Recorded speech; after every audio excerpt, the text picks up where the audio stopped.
وعلى آل سيدنا محمد قطع تقبيلتي أنت وسيلتي أدركني يا رسول الله. الصلاة والسلام عليك يا رسول الله. الصلاة والسلام عليك يا حبيب الله وعلى آلك وأصحابك يا نبي الله.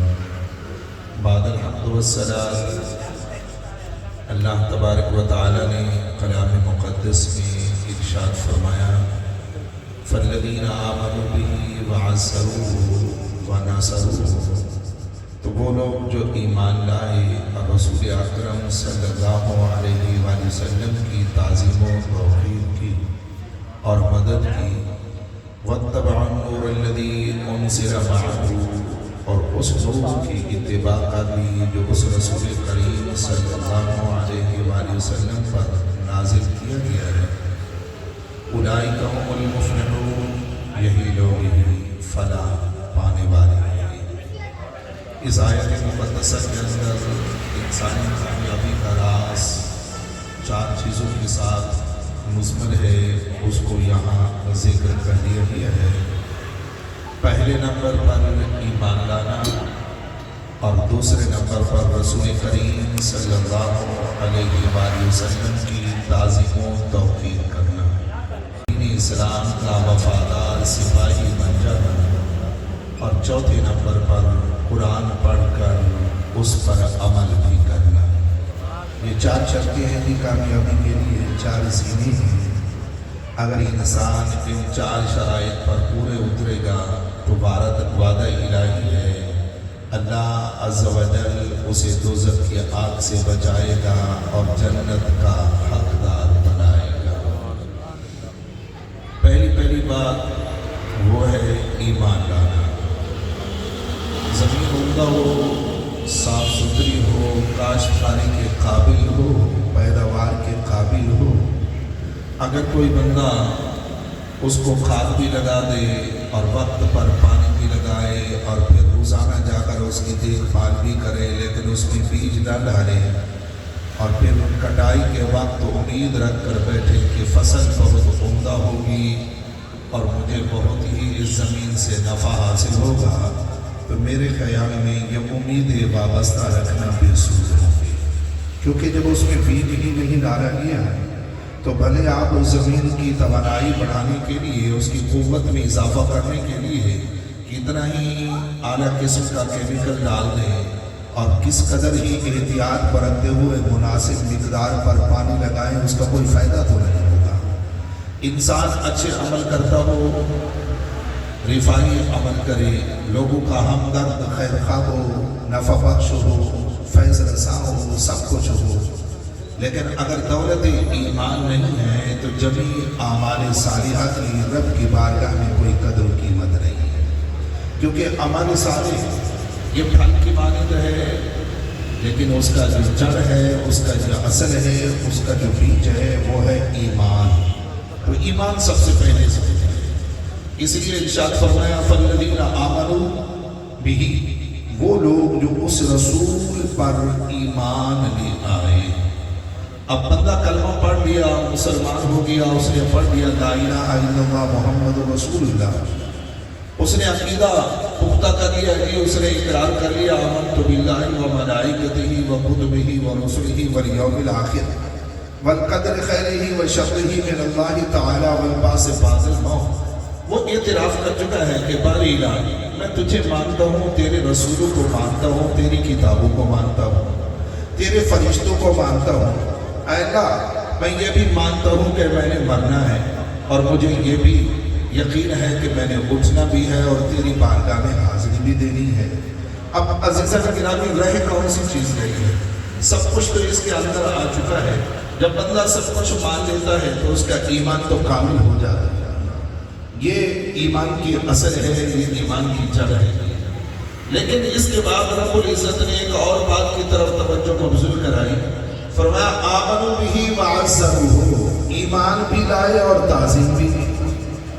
اب ایمان کے ساتھ تعظیم کو لازم کر دیا گیا کہ حضور کی تعظیم بھی کرنی ہے، تقریب بھی کرنی ہے، احترام بھی کرنا ہے، ادب اور احترام بھی بجا لانا ہے، عزت آبرو کا خیال بھی رکھنا ہے، جس نبی کا کلمہ پڑھا اس کے منصب کا لحاظ بھی رکھنا ہے۔